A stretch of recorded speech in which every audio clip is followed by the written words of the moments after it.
Nega erkak arazlaydi? Hattoki ayb unda bo'lsa-da. Aslida arazlab yurish, gaplashmasdan jim yurish bu erkak fitratiga xos emas.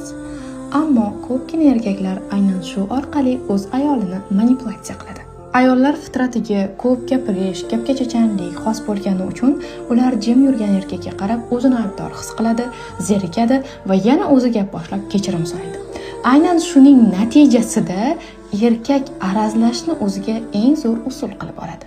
Ya'ni endi u xatolarini tan olishi, sizdan uzr so'rashi yoki qandaydir bir yechim qilishi shart emas. Shunchaki jim yursa, vaziyat yana o'z holiga qaytadi. Odatda erkaklar shunchaki arazchi bo'lib qolmaydi. Bunga bolalikdan yoki ona o'rgatgan yoki turmushdan so'ng ayol shunga o'rgatib qo'yadi, o'zi bilmagan holatda. Xo'sh, shunda qanday qilib yechish mumkin? Bundan keyin erkak arazlagan holatda ham jim turib, shunchaki uni o'zi gapirishiga qo'yib bering. U kutadi va oxiri sizdan qadam bo'lmagach, u tushunib yetadiki, endi arazlash yechim emas.